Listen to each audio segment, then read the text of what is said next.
Hello and welcome to Pluribus Unum's Fireside Chats. Not as good as FDR's, but hey, it's something. Now, this is going to be one of the more thinky episodes. I propose a question, and, if you happen to be watching this, you're free to post your own, answer in the comments.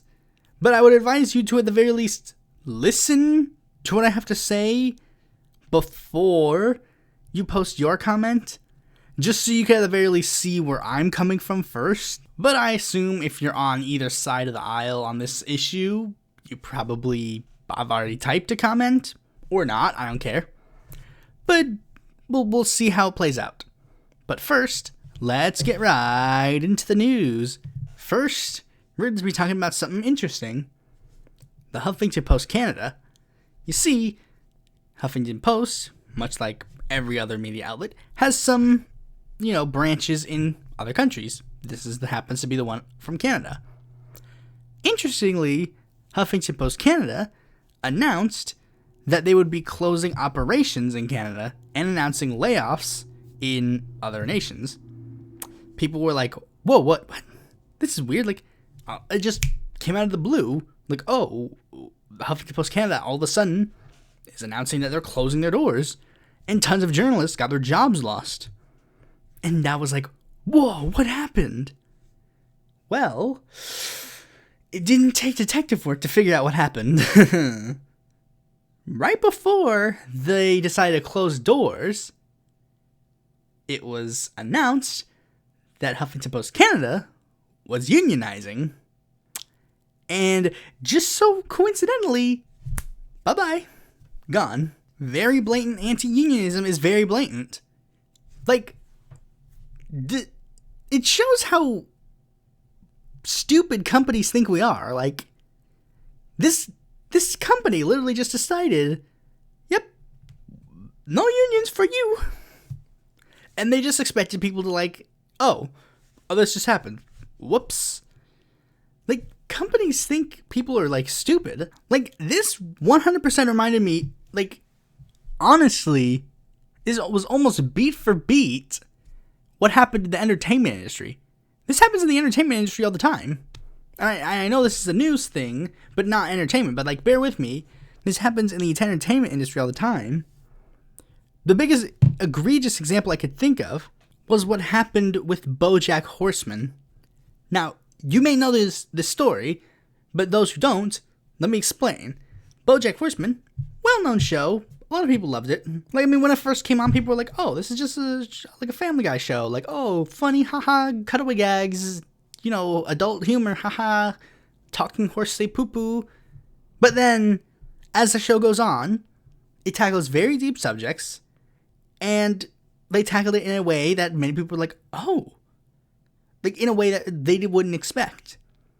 Mostly dealing with things like depression and social issues and and it ended up becoming one of Netflix's most popular shows. Because this was in the advent of streaming.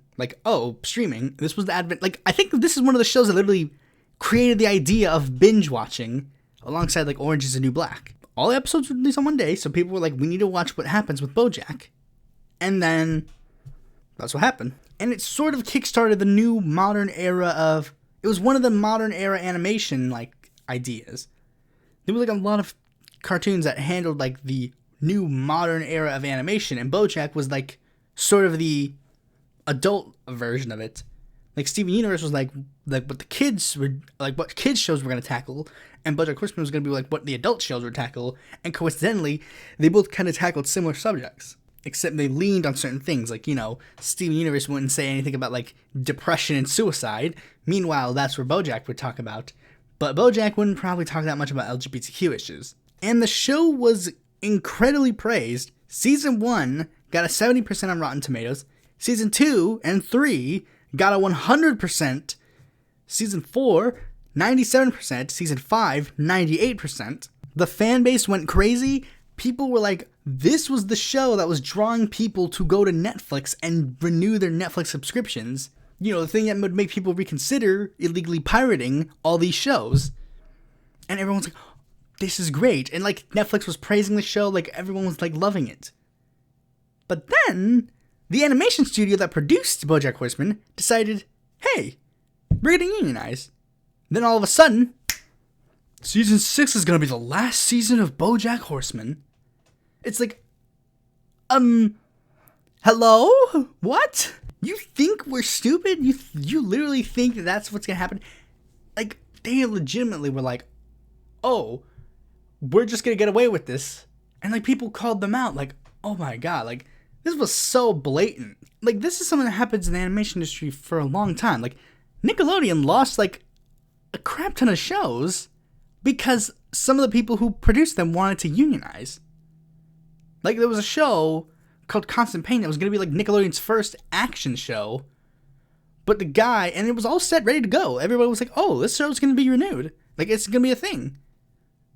But, like, the guy who created the show wanted to unionize, so, sorry. Now, I only brought this up because, like, again, like, to show, like, anti-unionism, but also, I guess just to include that rant. That's weird. That was dumb. I ranted, but, like, completely off topic. Well, I mean, sort of on topic, you know, anti-unionism in one field is gonna bleed over to the other fields. I think to mix that up, why don't we include some, you know, good news? First, we're actually gonna go mixed. Like, here's a mixed news bag. Nevada, their entire party, like the entire Democratic Party of Nevada, got taken over by Democratic Socialists. Like, their slate, like, just won.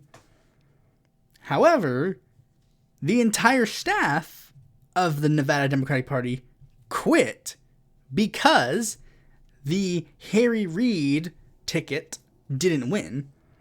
Like, since the Nevada machine didn't win, they all just quit. Now, here's the thing. It is apparently just like, okay, fine. You could leave. We'll get new staffers. So they're just undeterred. Like, this put a little kink in the thing, like, oh, you cost us like a week of campaigning. Whoops. Now let's talk about not exactly good news. Sort of. You'll see my spin on it in a second here. Andrew Cuomo. I don't remember if I talked about this previously, but I guess it's like, if I didn't talk about it before, then it's me talking about it now. But if I did talk about it before, it's an update. Apparently, his sixth woman has come forward with sexual assault allegations against Andrew Cuomo. The sixth one. This one is a very egregious because this even got to the point where police were like, had to get involved because it's like, okay, if this story happened how you saying it's happened, then this is literally like attempted rape. Because this story talks about how an aide said that Cuomo invited her to the executive mansion and then groped her. You know, that's a very big accusation, and this is like the sixth person to, you know, come forward with an allegation similar of that. So now things are getting to a point where people are like, I mean, the calls are there. A lot of people are flat out calling for Andrew Cuomo to resign from his position due to these allegations.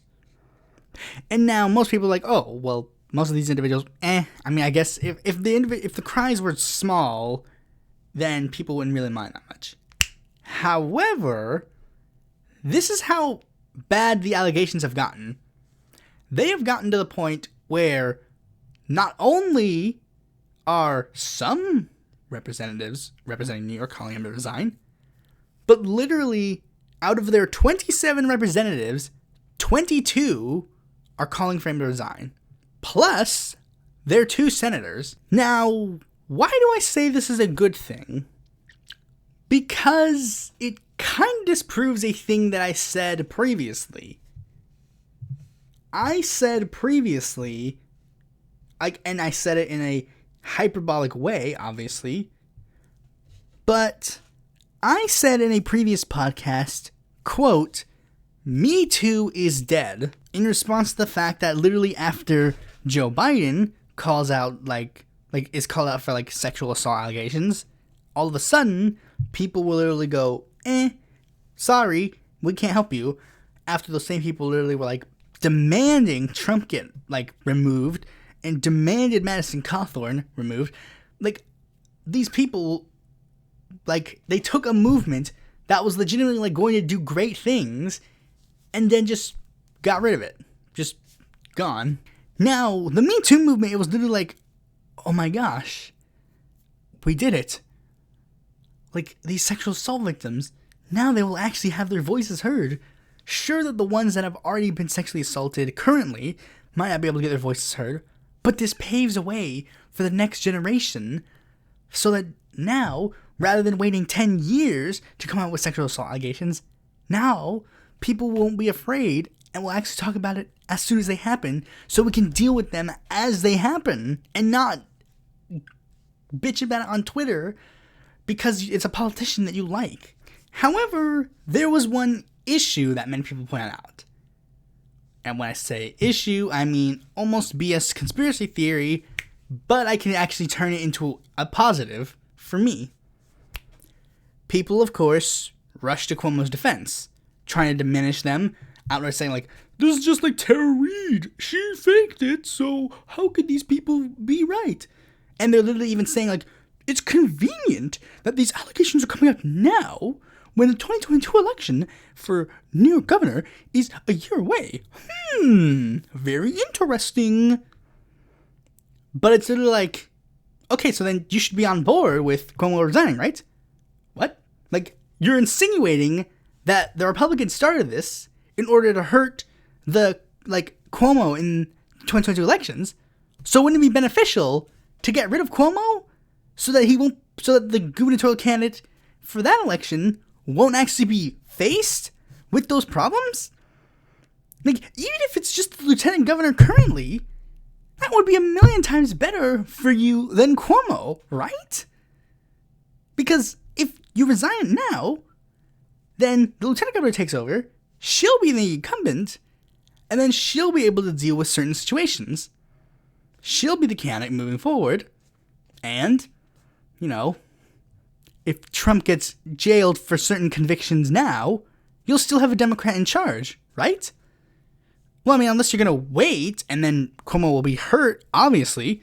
So, what's your plan? What is your plan? If you're so concerned with Democrats remaining in control of New York, wouldn't you want Cuomo to resign because he's an effectively weak link at this point?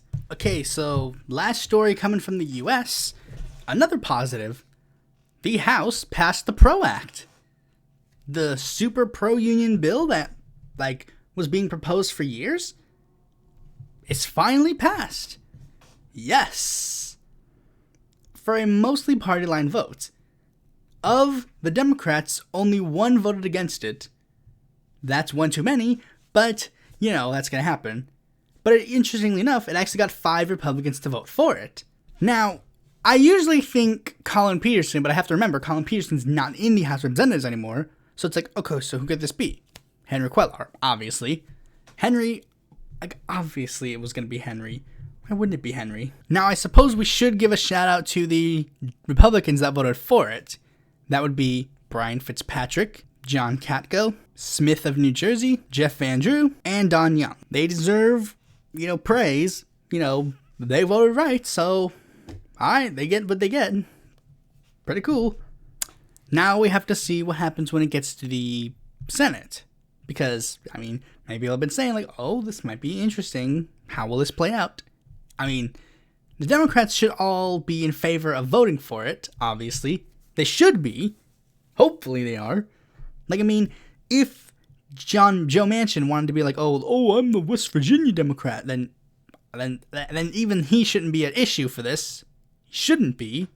Not saying that he wouldn't be, because, you know, Manchin always finds a way to disappoint. And now we can finally leave the US and talk about some foreign news.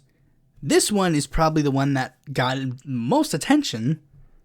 Lula has finally been, like, judges in Brazil formally said, all right, Lula, the charges are dropped. And now since the charges are dropped, Lula has been pushed into the limelight once again. Not only because this is, like, another one of the things where it's like, oh, we're taking back our, like, lefty whatevers. Like, AMLO's win in Mexico was a big thing. Arce winning in Bolivia was a good thing, like a big thing.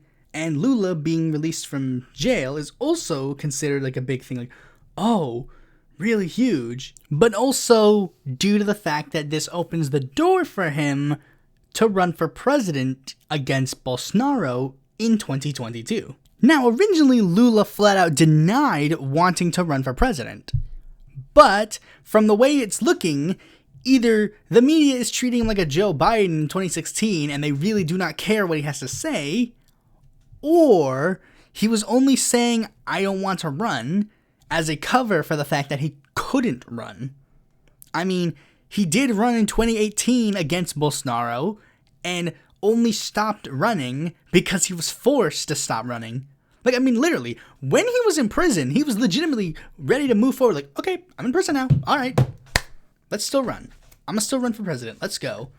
But they had to literally push him like, Lula, you just cannot run. And he's like, fine, Fernando Haddad, you be the candidate now. But the interest is still there. I should preface it with, like, Lula is pretty old, but so is Bernie.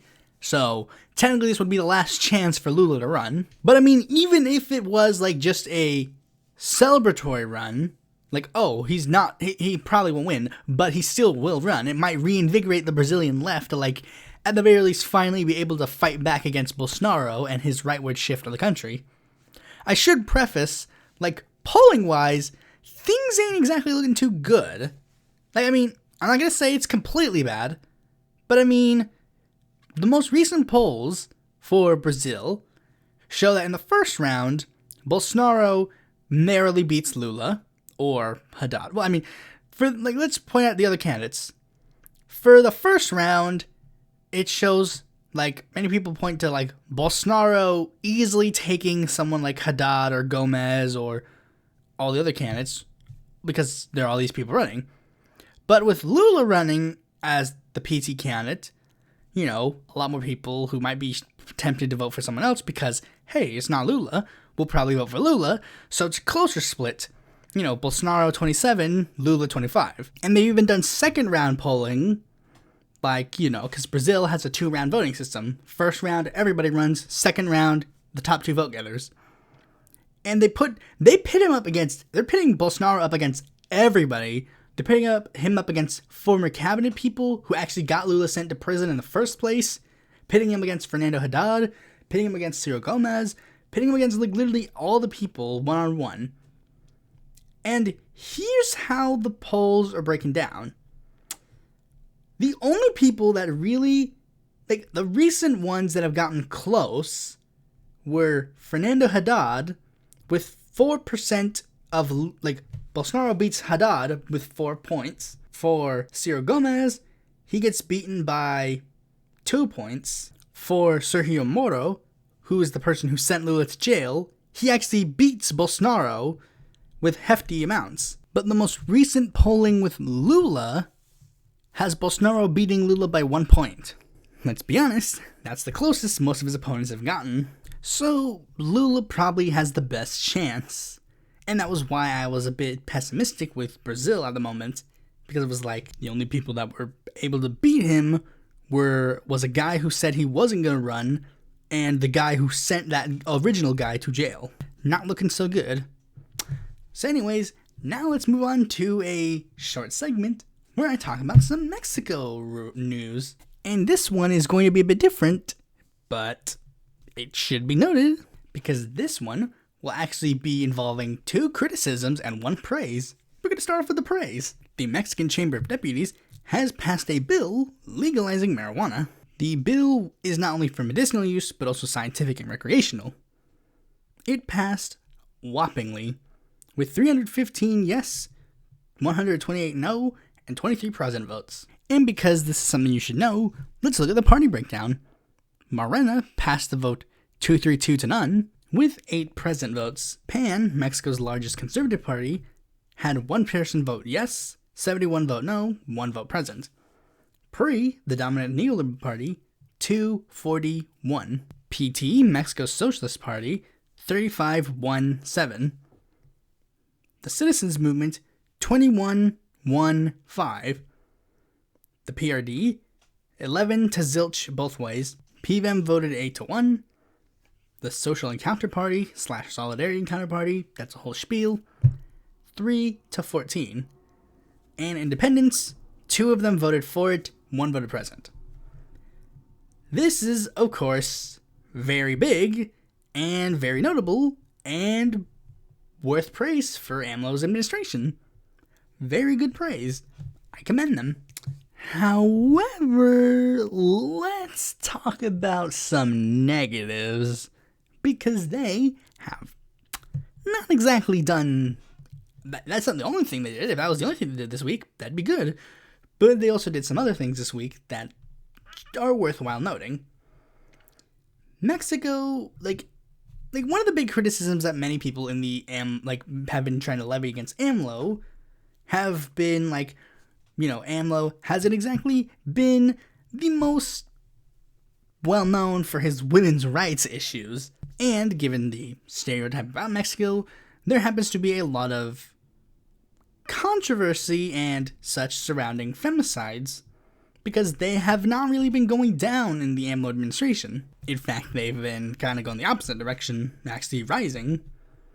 Now, the criticism I remember being levied to them, like the people, was that technically there's not really anything AMLO could potentially do in regards to this. I can't find that source, so I could be misremembering it. That's entirely likely that I could be misremembering it. But, even if that were the case, AMLO probably should try and at least tackle the issue a bit more clearly than he is. This is his, 1 or 2 blind spots, really. This is, the one criticism that you could probably go, okay, that's legitimate, fine. It's not entirely just neolibs and neocons trying to, make a mountain out of a molehill. Now, unfortunately, to a degree, it kinda is also, because certain figures who, the neoliberal establishment has pounced on this. This doesn't negate the issue, but of course, this probably is pay attention to the messenger at the very least. Now, there was a protest, and during the protest, AMLO, he sent the National Guard, obviously, to deal with them, and sent tear gas to them. And I said, oh boy, no, man. This is not a bueno idea. And it's just oh boy, AMLO, why? Even just letting the protest happen and then doing nothing would have, that would have been something, but why this level? Boy. But anyways, that would have been well and good, but the reason why these protests happened were not only due to that, but also one problem, one of the reasons why they did the protest. You see, one thing I give praise to Morena itself rather than AMLO is that when AMLO seems to be not being the best on a particular issue, Morena seems to try and pick up the slack. When people criticize the fact, Mexico's government hasn't been able to handle femicides right. Individual state leaders and city leaders might go, okay, we'll pick up the slack. If the National Party might not be able to handle it, then we will handle it ourselves. However, there was a interesting issue that kind of also did that, but also not do that. Here's what happened. You see, in the state of Guerrero, I've mentioned this previously, the Morena candidate, Felix Salago Macerino, has been accused of, he's been having allegations similar to Cuomo's, ranging from outright rape to just sexual harassment. All of which were bad, all of which were, pretty bad. AMLO went up to bat for Felix, saying, hey, he didn't buy the allegations, and he claimed that they were just allegations made up by the ruling parties of Mexico to try and delegitimize Morena, and that when people asked him about this, he would literally flat out turn away, like, no, just no. I'm not going to talk about this further.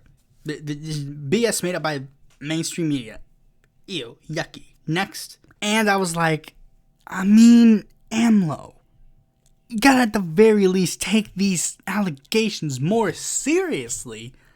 Like, at the very least, like, call for an investigation to look further into this. Like, that's all you had to do to at least show, like, you're trying to take these more seriously. Like, give a statement like, look, I don't know, all I know about Felix is that he was a good guy. I mean, I think Morena should look into this and maybe call in federal investigators. But like I said, with Cuomo, it was probably in their best interest to get rid of him.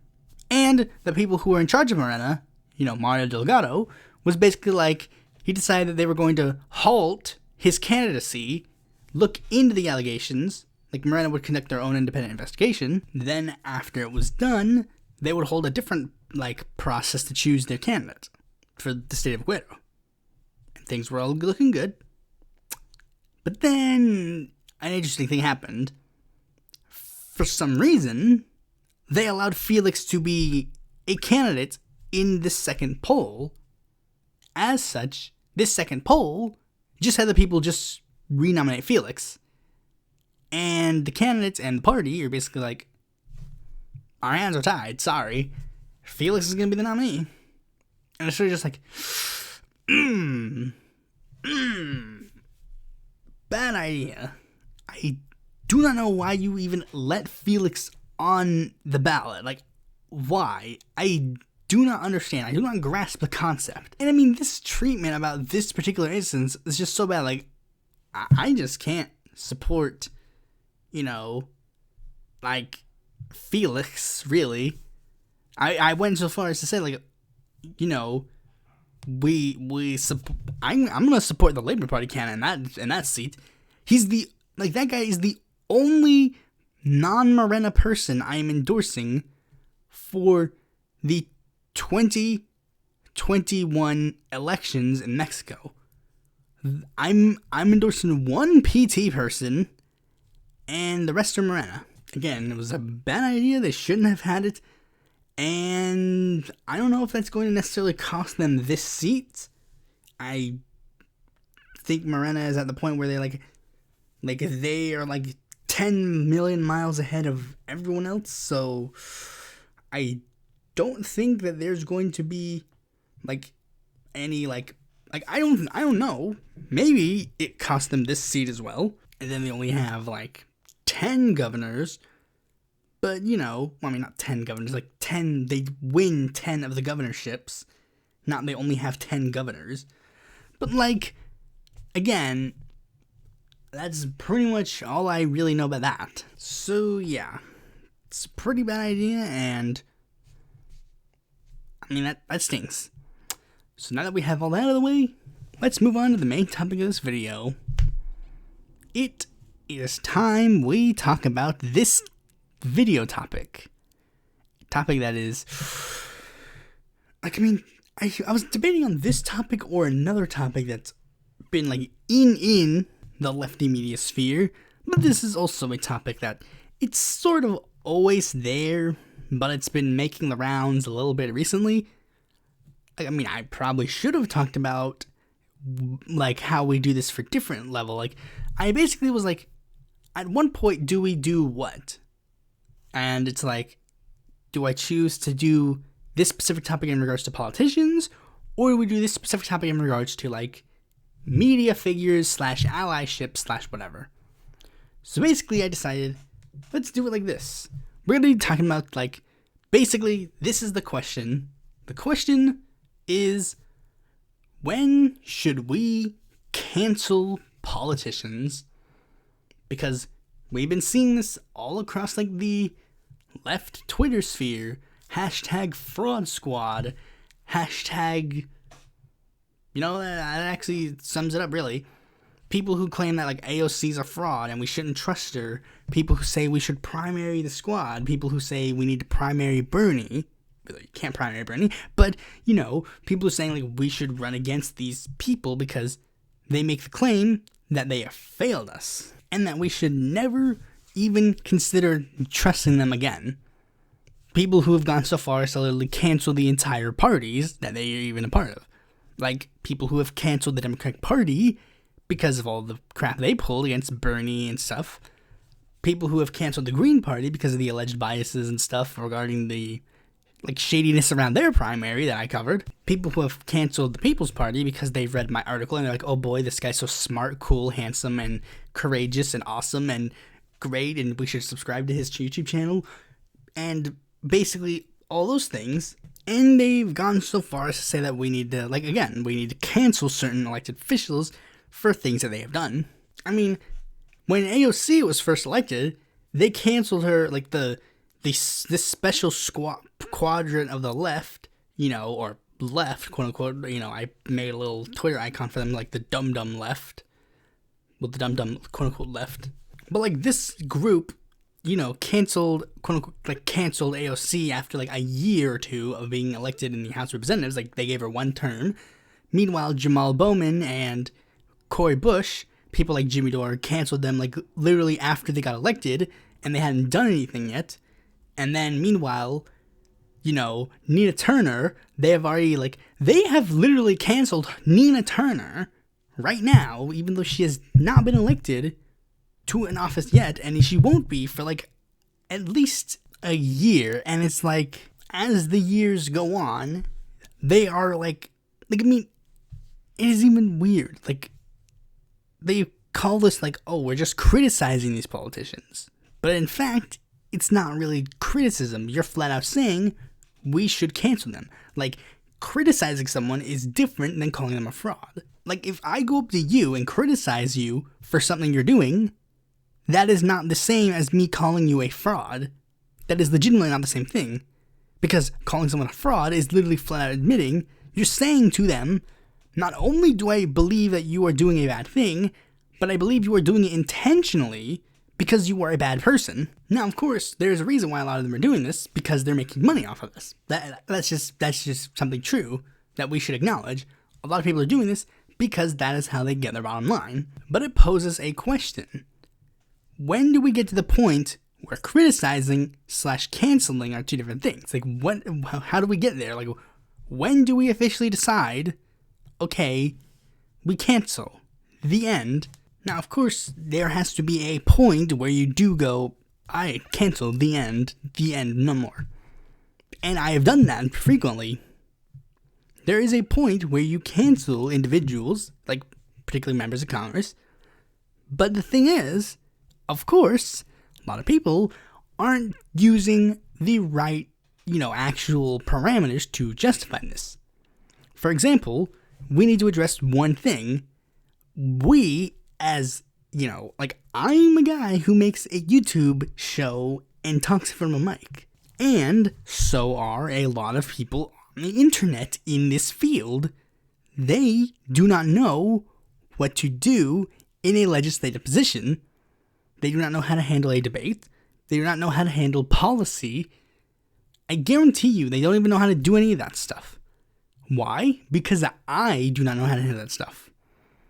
At least, not in the way that I think I could. I'm not a master at debates, really. I probably couldn't be able to write a legislative bill, really. I'm good at what I'm good at, and that ain't it. If I were to run for office, everybody thinks about oh, it'd be cool to run for office.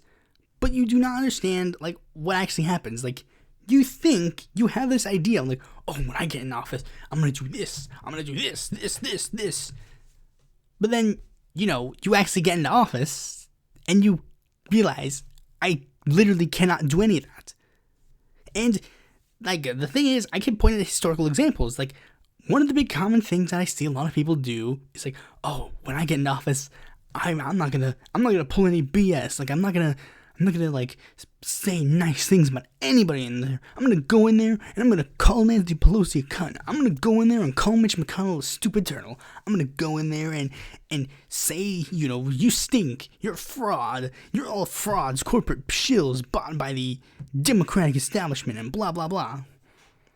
They think, I'm gonna go in there. I'm gonna do that. And then when they get in there, they do that. They will immediately like immediately they'll be like, okay, you're not gonna win re-election. But then they say like, oh no, that's a good thing. You shouldn't care about running for re-election. But it's like, I mean, you kind of should. I mean, like, no offense, but let's be real. A person who is in office for 2 years can get significantly less done than a person who is in office for 4 years or 6 years. And yeah, let's be honest, going all in and, hating everybody and everything, that is not going to get you reelected every 4 years or every 2 years. And literally like everything, I'm going to give you an example. Let me tell you the story of Alan Mark Grayson. Alan Grayson was a well-known member of the House of Representatives who was not necessarily too quiet about like his very offensive language. Let me give you some examples. The Republicans want you to die quickly if you get sick. This lobbyist, this K Street whore, is trying to teach me about economics. What the Republicans have been doing is an insult to America. They've been dragging their feet. These are foot-dragging, knuckle-dragging Neanderthals who think they can dictate policy to America. Now, one thing I should say is all of that happened during Alan Grayson's first congressional term. All of those very offensive statements, all of those very, direct statements, Alan Grayson said them in his first year of Congress. He was defeated in his re-election bid because they were easily able to make it so he can't work with anybody. See, that is what happened. He lost re-election because everybody was like, this is an insane man. We've elected an insane man to politics.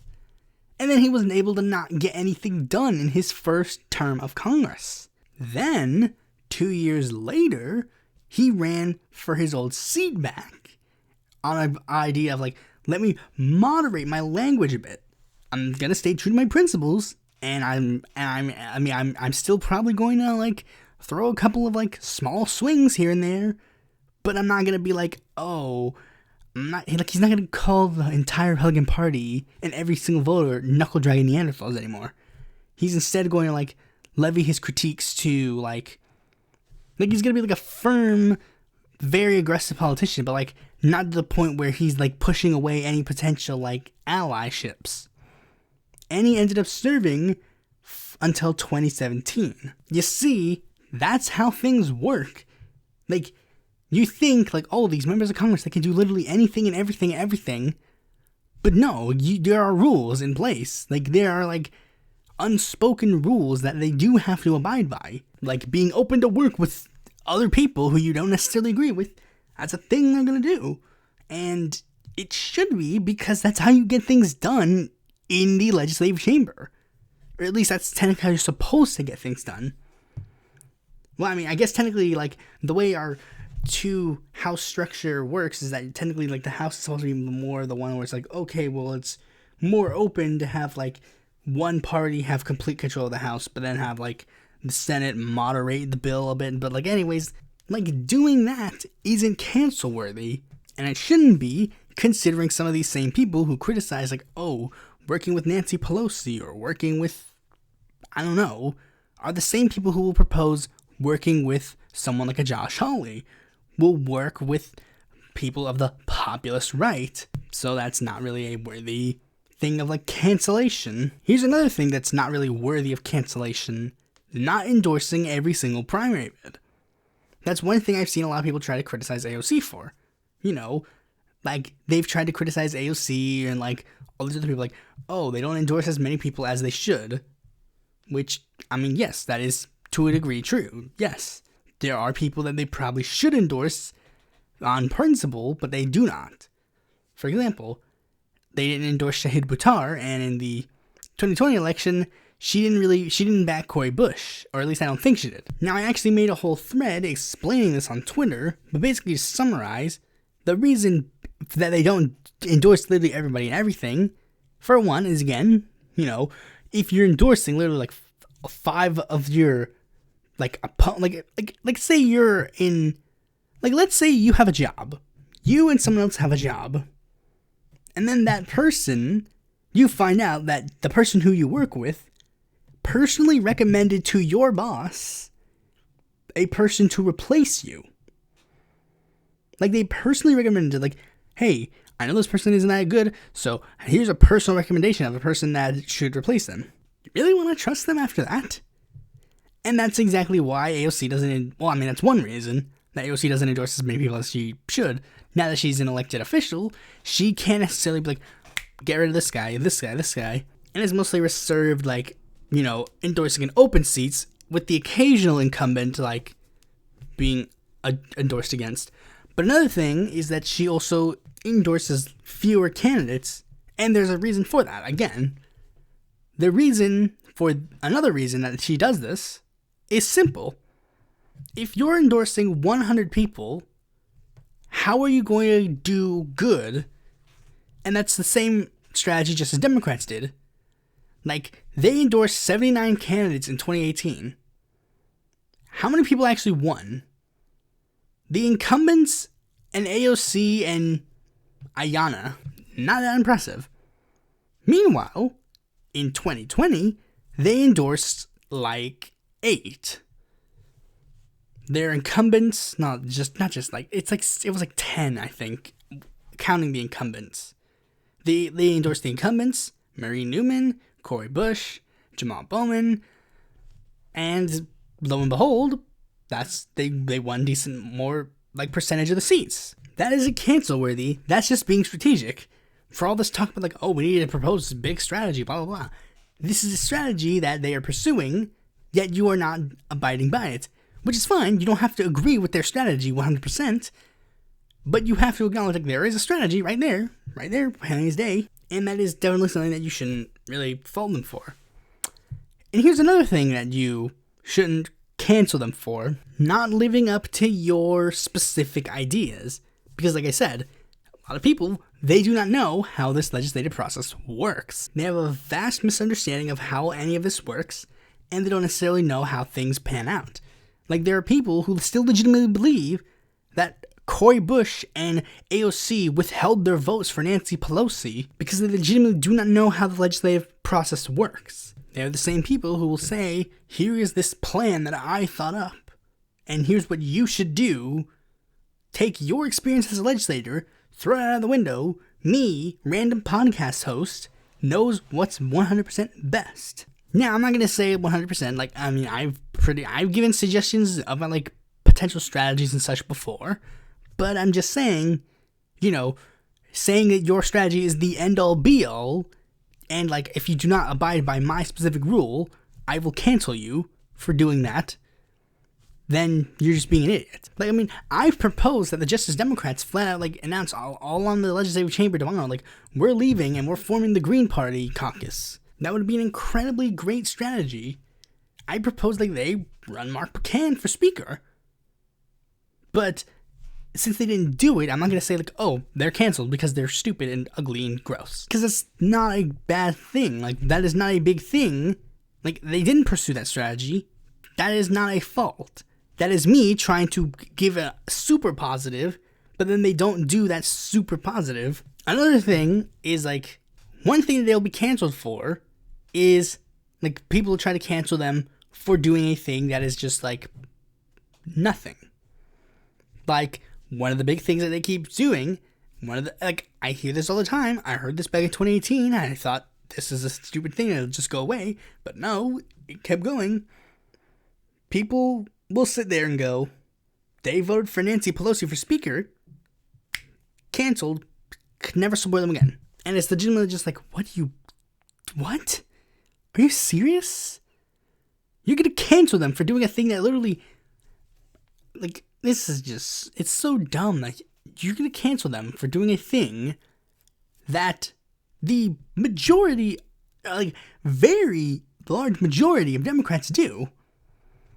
And this also ties into another thing. You can't cancel, like, they try to cancel someone for something, but then hold up another person to the standard. Like, they don't hold them to the standard that they cancel the other person for. Like, for example, and I'll use this as an example. Voting for Nancy Pelosi for speaker.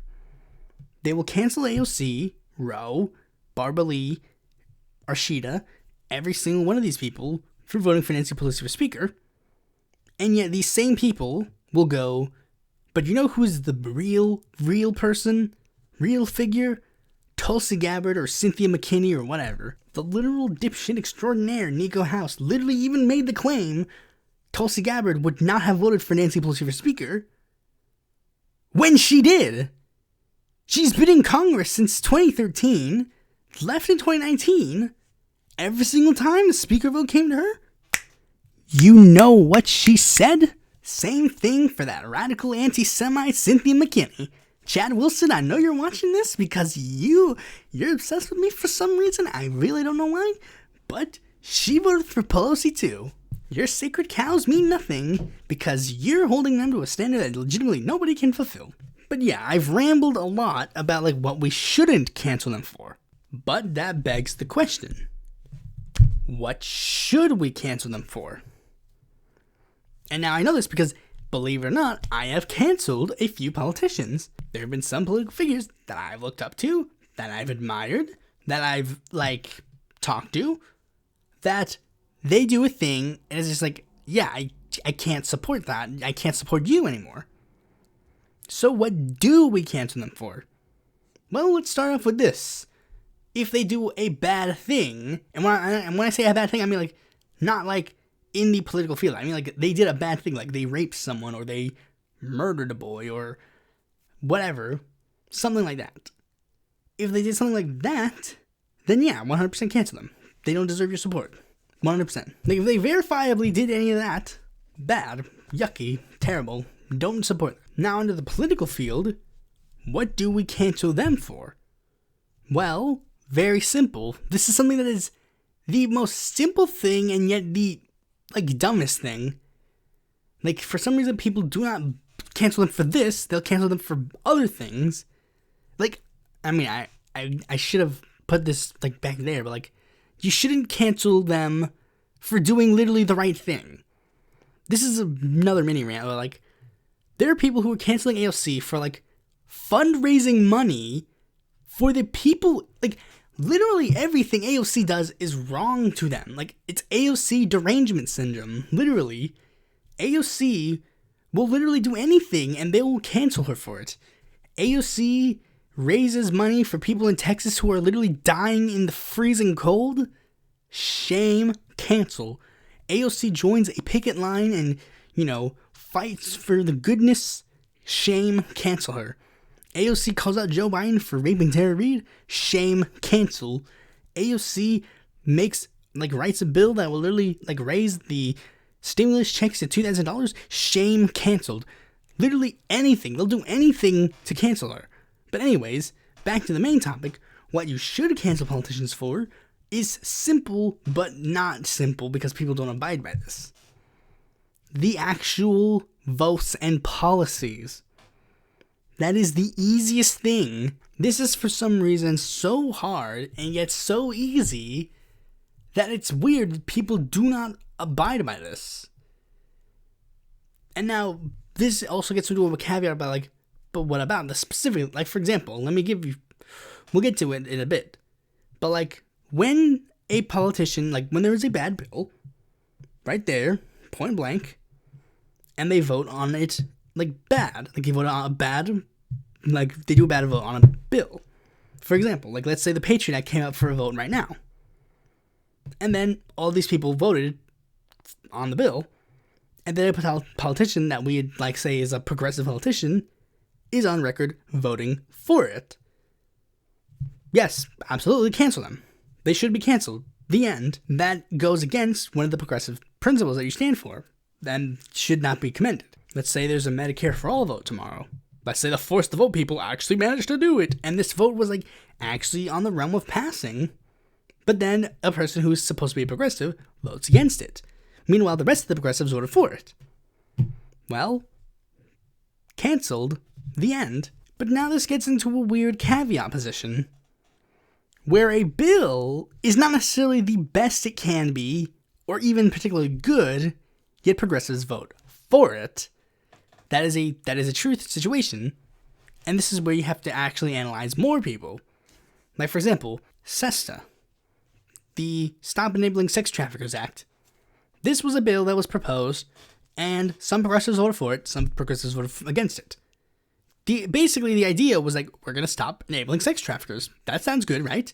So that's why a lot of progressives voted for it. However, a lot of progressives voted against it because what it actually did was actually curtail sex workers, like consensual sex workers. Like, it would actually harm them more, and it would even go so far as to actually harm people who were trying to fight sex traffickers, because it would basically tell websites who reported sex traffickers to police, why are you having the sex trafficker on your site? So it would enable them to just simply delete the person's profile without doing a proper investigation into who that person is, where to find the children, etc., etc. So should we cancel the progressives who voted for it or not? Well, not necessarily. You shouldn't be like acknowledge not only like that, but also because that vote happened already. Like, that vote has passed. It has since passed. Like, if that vote was brought up today, we might have to reconsider. But since that vote is passed, we have to analyze, what are they up to now? How do they tackle the current problems with sex workers? Have they, like, evolved on their position? Because, let me give an example about, like, a bad vote from the past, but you actually analyze the current position. Ed Markey, the person that we hailed as, like, a progressive champion in his run against Joe Kennedy III, he voted for the Patriot Act. Bad vote, 100%, but was that to fold Ed Markey? We should have actually talked to Ed Markey and basically like, hey, what's your platform of that today? And he explained, well, basically I've evolved on the issue, I realized that it was probably a bad error, the end. And that's how you analyze past votes on a bill and past legislations. But again, back to that issue beforehand, what if it's a mixed bill? Like a bill that is kind of not, like, it's not the best bill it could be, but it is definitely a good bill, and it will more than likely pass, or anything like that, or whatever. Let me give an example. Like, the modern day and the past, the American Rescue Plan, that is the bill, like the COVID relief bill that is currently being pushed now. You see, it was originally planned to be, include a $15 minimum wage. Okay, good. However, Republicans and Democrats took that out of the, American Rescue Plan. So basically, they had to reintroduce it in the House of Representatives without the $50 minimum wage so that, they could vote for it. Many of the progressives more than likely voted for the bill. Should we cancel them for, supporting this bill even though it doesn't have a $50 minimum wage? Well, you have to analyze the situation we are currently in. It is probably going to be held up in committee, and they might actually water it down even more so if progressives hold it up even longer. It might give Republicans more time to like look into the bill and, pick and choose like, hey, we don't agree with this, this, this, and this. And given the fact that this is a good bill otherwise, they would probably vote for it to make sure that people get that first, and then maybe they can tackle this other issue a different day. An example, historically, is what happened with Dennis Kucinich in regards to the Affordable Care Act. You see, Kucinich and the rest of the progressives, they were pushing hard for the public option to be included into this. They wanted, single payer, but they're like, hey, we'll take public option if this is what we're going to get. That was their compromise position. Much like how people are like, the $50 minimum wage currently is the compromise position, even though it should be higher. However, the public option was taken out of the Affordable Care Act, and the Obama administration didn't push for it to be pushed into there further. Dennis Kucinich originally planned to vote against it due to the fact that it was not going to include a public option. He wanted a public option, and he was like, I will not vote for it if it does not have a public option. Now, Obama basically pressured him to vote for it, basically saying like, this is what we're going to get. This is the best we're going to get out of a, divided house. So it's best to just vote for it. And he's just like, you know what? Yeah, fine, I guess. Whatever. I'll fight for single payer or public option another day. This is the best we're going to get. We're going to fix the situation now before we actually have to adapt it better. Basically, compare it to, like, if somebody breaks their arm, like, on, like, the street. You might wrap up, like, a little cloth in, like, a cast-like position, to, like, help at first, but then, that's just temporary. You're gonna get them a real cast in a second. I mean, yes, it may be commendable for them to, like, be, like, the lone vote, like, we think that this isn't far enough, but, realistically, it's just like it's like it doesn't matter either way, really. At most, you can give them like that praise of like if they are like the one that's like I'm gonna be the sacrificial lamb. And another thing is like again, you should like not only the policies, but again like also the philosophy. The policies and philosophy are sort of intertwined. But like, for example, Nancy Pelosi. Nancy Pelosi was a huge lefty when she first got elected. She was one of like the earliest members of the Congressional Progressive Caucus. But given like her statements and positions now, we would cancel her for that. Yes? Going in, you can go in all sunshine and lollipops, but then like down the line, you might not be that good. Like, for example, in like 10 years, we don't know, like, what if AOC is still in the House in 10 years and she's become like the new Nancy Pelosi? That's a potential scenario, but it's also a potential scenario that maybe AOC pushes Nancy Pelosi to the left. Everybody knows that there's potential scenarios in either way. I'll even use an example that sort of ties into this. Danny K. Davis. He was a person who was elected as a representative of like Democratic Socialists of America. He was one of the first DSA members to be elected to the House of Representatives. He was even elected with the support of like a progressive third party, the New Party. Well, he has made a gradual shift to the right, and has sort of just become like a standard bearer Democrat, maybe leans a little bit to the right on certain issues. He even voted to literally deregulate Wall Street. You know, weird that a socialist voted to deregulate Wall Street, so we would cancel him for that. It's all about the policies and all about the actual bread and potatoes. That's what you have to cancel them on. Not on like generic like, oh, this. It's basically like if they start at this level and then go down, like AOC is still at the level that she was elected on. Like she's still a progressive, she's still a Democratic Socialist for the most part. Like she is still who she says she is. She ran on being a Democratic Socialist representative, and that's what she has given us. A person who has represented Democratic Socialism in the way that she can. Or like social democracy, if you want to be like technical with the terms. She's obviously not gotten to the point of cancel-worthy to me. Especially considering you have to analyze the fact like, this is not like cancel AOC, who do you have left? Like literally, there is no one in Congress then. If you don't think that AOC is your ally, or like, then you have no one. You literally have no one. AOC is literally the closest thing you have to an ally in Congress. And you're literally like, no, she's not even that. And now, the reason why I keep referring to AOC rather than like anybody else is because AOC is she's the boogeyman. She is the boogeyman to all the people. To the right-wingers, to the fake left-wingers. She's their boogeyman. Like I said, it's all about the policy, and AOC has not deviated from the policy in a way that actually dictates anything. Like, really, she has not shifted at all. So anyways, that's pretty much all I gotta say on this topic. AOC, not canceled. Other people have been. Like I said, I've canceled the people before because they haven't lived up to the actual progressive standards. And I can actually point to examples if you wanted to. But at this point, my throat hurts, so probably should wrap it up here. Thanks for watching this video. Be sure to like, comment, subscribe, and click that bell to be notified when that future video mine comes out. And if you're interested in more content from me, you can go to my website, follow me on Twitter, join my Discord, or check out my articles on the Independent Political Report.